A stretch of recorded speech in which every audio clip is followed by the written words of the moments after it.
Bonjour à tous, aujourd'hui petite vidéo rapide. Il y a pas mal d'entreprises qui ont publié hier soir.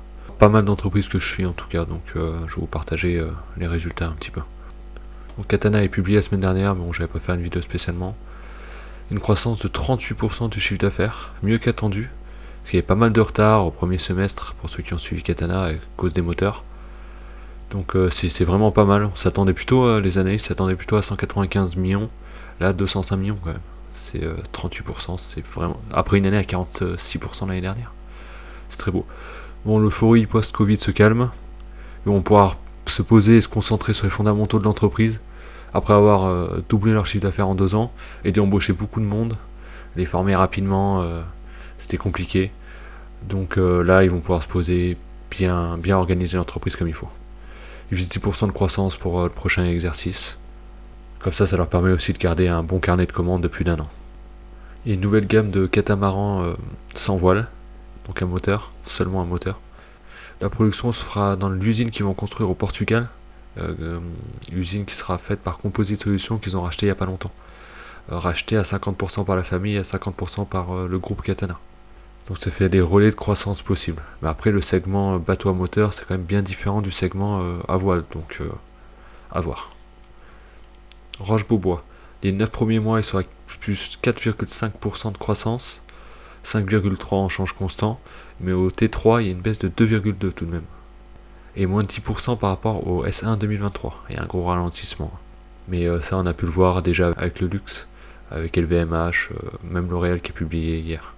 Donc moi je m'y attendais, donc j'ai pas été surpris, le marché a pas été particulièrement surpris non plus. Le titre a pas pris une grosse claque. Bon là il perd 10%, mais hier il a pris 6% en clôture, donc le marché avait grandement anticipé, il n'y a pas eu des gros volumes de vente, donc je pense que le marché anticipe depuis quelques mois déjà. Donc il vise toujours 5% de croissance du chiffre d'affaires pour cette année et un EBITDA plus élevé qu'en 2022. Il continue les ouvertures de magasins en propre, surtout aux États-Unis et par des franchisés. 1€ d'acompte sur dividende en fin d'année, en novembre, là, comme l'année dernière. Une politique de distribution. J'ai une vidéo de prévue sur Roche-Beaubois que je publierai plus tard. Parce que j'ai pas envie qu'elle fasse 100 vues, donc je la publierai quand j'aurai plus d'abonnés. Ils n'ont pas beaucoup besoin de cash en fait pour se développer. Ils n'achètent pas les bâtiments, donc tout le cash qui rentre, bah, ils peuvent le redistribuer presque. Donc là, elle a pris une claque, mais ça pourrait baisser encore plus, ça reste discrétionnaire comme secteur, donc le T4 pourrait être pire que le T3, et le 2024 pourrait être difficile. Donc à surveiller, moi personnellement je suis comme toujours à long terme, donc je n'ai pas peur. Pour la FDJ, croissance de 1% sur 9 mois à périmètre constant. Plus 4 en publié, moins 3% au T3. Pas de gros tirage de l'euro million, c'est une explication pour le fait qu'ils aient gagné moins. Les gens ont moins parié parce qu'il y avait moins de gros gains intéressants. Ils ont toujours un objectif de 5% de croissance, revu légèrement en baisse parce qu'ils visaient plus de 5%. Mais le marché a anticipé, vu qu'il n'y a pas eu une grosse baisse aujourd'hui, à l'heure où j'enregistre, c'est même en vert. Donc, pour Steph, l'entreprise continue de souffrir du ralentissement de la consommation. À périmètre constant, il y a une baisse du chiffre d'affaires, surtout en France, sur la partie transport logistique. Mais les acquisitions permettent la hausse du chiffre d'affaires à l'international. Le CA est en légère hausse globalement grâce au segment vente de marchandises pour la restauration hors domicile, mais je crois que ce segment ne fait pas de marge en fait actuellement. Donc c'est un chiffre d'affaires qui gonfle, mais pas voilà. Le ralentissement était déjà présent au T2 à périmètre constant. 7,8% de croissance du CA global sur 9 mois, 3,5% hors vente de marchandises pour restauration hors domicile avec effet de périmètre qui aide. Ils sont pas particulièrement confiants pour le T4, consommation faible, toujours. Et j'ai discuté avec un de leurs livreurs qui passe où je travaille, et il a dit c'est au ralenti quoi. C'est vraiment à croire que les gens ne mangent plus. À côté de ça, ils continuent les acquisitions. Là, ils en font une en Belgique. Ils continuent leur maillage petit à petit. Voilà, ils vont pas s'inquiéter pour rien. Pas de mouvement sur le cours de bourse. Je pense que le marché avait anticipé. De toute façon, voilà. C'est pas nouveau. Déjà au T2, voilà, il y avait un ralentissement. Ils avaient prévenu que ça allait être difficile. L'Oréal, je suis pas vraiment la valeur, c'est pas un dossier qui m'intéresse plus que ça, c'est une très belle valeur, hein. Mais je voulais qu'on en parle pour autre chose. Donc les résultats, il y avait 12% de croissance au semestre 1, on passe à 9,4% pour les 9 mois, avec un T3 qui sort à 4,5% de croissance. Et si vous regardez, le T3 est plus faible que le T2 2023, qui est lui-même plus faible que le T1 2023. il y a un ralentissement et il se fait bien sentir. Et si vous regardez en détail, l'Asie prend cher quand même. En publié, moins 15%. Comparable, moins 4,8%. Il y a l'effet de change aussi qui aide pas. Après, c'est le secteur discrétionnaire aussi, il faut pas rêver. Hein, donc, mais c'est pas pour ça que pas spécialement pour les résultats que je voulais en parler, c'est cette entreprise, je ne comprends pas la prime qu'il y a dessus. On paye 50% plus cher que le VMH. Je ne comprends pas. L'Oréal, c'est des produits de la vie de tous les jours. Alors oui, il y a du plus haut de gamme, tout ça, mais ça reste des produits de la vie de tous les jours, quoi. Je vois rien qui justifie de payer un PER de plus de 30 quand LVMH se paye 20 fois les bénéfices.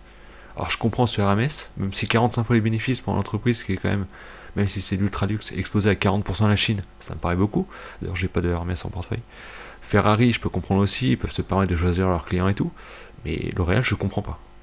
Et je comprends pas les gens qui sont prêts à payer plus de 30 fois les bénéfices. Vraiment, il y a des marges très bonnes, hein, plus de 15% à peu près. C'est très bon, il n'y a pas de souci, mais 30 fois les bénéfices, quoi. Il n'y a pas une croissance incroyable non plus. Et on paye 50% plus cher que le VMH.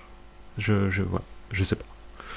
N'hésitez pas à me dire si vous voyez quelque chose de cohérent, mais moi je vois pas. Ensuite, Verallia. Croissance de 22,1% pour 9 mois, 6% au T3. On était à presque 31% sur le semestre 1. L'EBITDA est à 29,8%, contre 30,8% au S1, 27,5% au T3. Il y a une baisse de 3% de la marge d'EBITDA. Pourtant, les coûts ont dû baisser par rapport à 2022. Là, il y a une grosse baisse des volumes en Europe. La hausse des prix permet d'avoir la croissance du chiffre d'affaires, mais il y a une baisse des volumes, comme vous pouvez voir dans le détail. Comme j'avais dit dans ma vidéo, si vous l'avez regardé, attention, les prix vont pas pouvoir les monter à l'infini. Et on voit qu'avec la marge d'EBITDA, ça veut dire qu'ils ont baissé un peu leur prix. Sinon, ils auraient gardé la même marge. Les marges normatives, c'est peut-être pas celle du début de l'année 2023. C'est peut-être plus bas, comme j'avais dit dans la vidéo. Il faut faire attention. C'est pour ça que valoriser Verallia, c'était très compliqué. Ça dépend des marges qu'on prend. Ça peut aller du simple au double les marges qu'on prend, donc c'est compliqué. Là, ils avaient un objectif d'EBITDA entre 1,1 et 1,25 milliard, après le S1. Là, ils parlent de 1,1 milliard, ou plus. C'est un profit warning, là.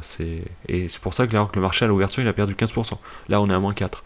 Mais moi, je comprends pas que le marché n'ait pas anticipé. Les volumes en baisse, c'était déjà au S1. Le marché a anticipé sur Steph, qui a moins de consommation, mais pas sur Verallia. Ça, je comprends pas. Donc voilà, Verallia, si on prend des chiffres de 2023 jusqu'à maintenant, le cours paraît intéressant, mais il faut voir fin d'année, le T4, et pour l'année prochaine, les marges qu'ils auront. C'est compliqué. Ensuite, groupe Guilin. La croissance est faible et les volumes sont en baisse. Baisse de la conso alimentaire, logique. Mais les marges sont supérieures. Marge opérationnelle de 10,9%, c'est l'équivalent de 2021. Et en termes de marge nette, on est même supérieur à 2021 avec 8,5%, grâce à une baisse des coûts, que ce soit la matière première ou l'énergie, même si elle reste plus élevée qu'avant-guerre, l'énergie.